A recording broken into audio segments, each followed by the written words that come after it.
ছাত্ৰ-ছাত্ৰীসকল, আজি আমি প্ৰফুল্ল দত্ত গোস্বামীৰ কিতাপৰ কথা প্ৰবন্ধটি আলোচনা কৰিম।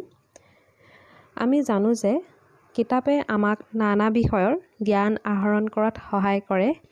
দেশ-বিদেশৰ লগতে সামাজিক, ৰাজনৈতিক বিশিষ্ট ব্যক্তিৰ আত্মজীৱনীৰ সোৱাদ দি আমাক আগুৱাই যোৱাত সহায় কৰি আহিছে। তেনে ক্ষেত্ৰত আমি কেতিয়াও কিতাপক নুই কৰিব নোৱাৰোঁ। সেয়ে কিতাপ হৈছে আমাৰ শ্ৰেষ্ঠতম বন্ধু। এতিয়া আমি মূল পাঠলৈ আগবাঢ়োঁ। বাইবেলত কোৱা হৈছে যে কিতাপ ওলোৱাৰ শেষ নাই। প্ৰকৃততে এইষাৰ কথাক আমি কেতিয়াও নুই কৰিব নোৱাৰোঁ।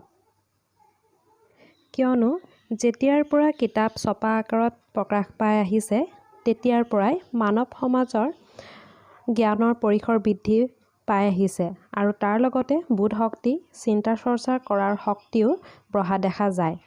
যিমানে আমি অধ্যয়ন কৰোঁ, সিমানেই আমাৰ মগজু বৃদ্ধি হয়, অৰ্থাৎ জীৱন-যাপনৰ সহজ, শুদ্ধ আৰু পবিত্ৰ পথৰ নিৰ্দেশ দিয়াৰ উপৰিও সুখ-দুখৰ বাটত এক সঠিক সিদ্ধান্ত লোৱাত সহজ কৰি তোলে।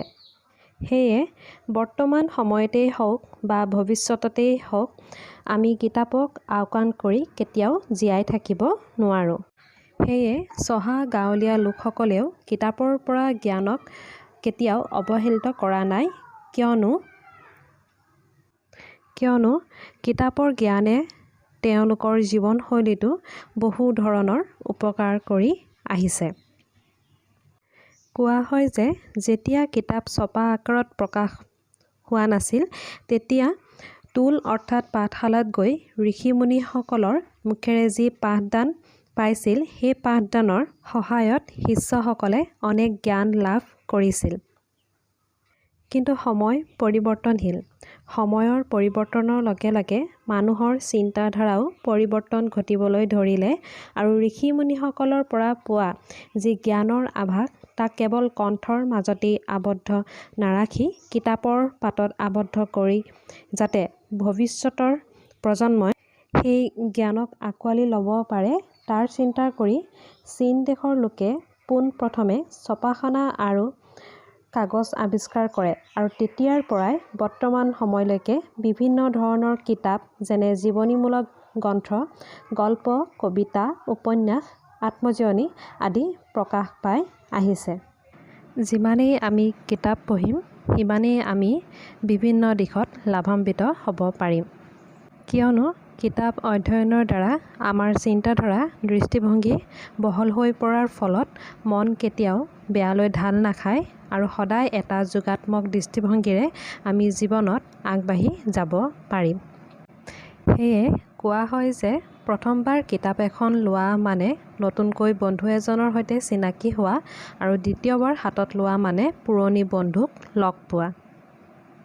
নতুন কিতাপ এখন যেতিয়া আমি পঢ়িব লওঁ, তেতিয়া আমি সদায় নতুন বিষয় এটা জানিব পাৰোঁ আৰু তাৰ বিনিময়ত সুফল লাভ কৰোঁ, অৰ্থাৎ নতুন বন্ধু এজনৰ সৈতে চিনাকি হৈ পৰোঁ। তাৰ পাছত যেতিয়া সেই একেখন কিতাপক আমি পুনৰ অধ্যয়ন কৰিব লওঁ, তেতিয়া আকৌ যেন পুৰণি বন্ধুক পোৱা যেন অনুভৱ কৰোঁ। সেয়ে আমি যিমানেই অধ্যয়ন কৰিম, আমি সিমানেই নানান কথা জানিব পাৰিম আৰু তাতোতকৈ অধিক জ্ঞান আহৰণ কৰিব পাৰিম। আকৌ কোৱা হৈছে যে কিতাপৰ জ্ঞানে বাহিৰৰ জগতখনৰ লগতে আমাৰ দৈনন্দিন জীৱনতো সহায় কৰি আহিছে।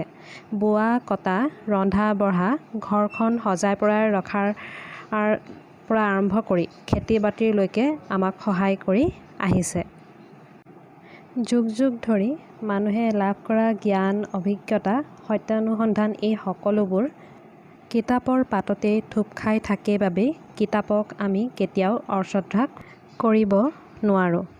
তাহানিৰ ঋষি-মুনি, বিখ্যাত পণ্ডিত বা লেখকসকলে জীৱনত পোৱা তিতা-কেঁহা, সুখ-দুখ পৰ্যবেক্ষণৰ পৰা আদি কৰি যিখিনি অভিজ্ঞতা লাভ কৰিবলৈ সক্ষম হৈছিল, সেই সকলোবোৰ কিতাপত সাঁচি থোৱাৰ বাবে পিছৰ সময়ত আমি কিতাপৰ পাতৰ পৰা নানান দিশত জ্ঞান লাভ কৰি সফলতাৰ দিশে আগবাঢ়ি যাবলৈ সক্ষম হৈছে। যেতিয়াৰ পৰা কিতাপ ছপা আকাৰত প্ৰকাশ হৈ আহিছে তেতিয়াৰ পৰা বৰ্তমান সময়লৈকে বহু কিতাপ ওলায়ে আছে আৰু আমি বিভিন্ন দিশৰ লগত জড়িত কিতাপ একোখন ক্ৰয় কৰি আহিছোঁ।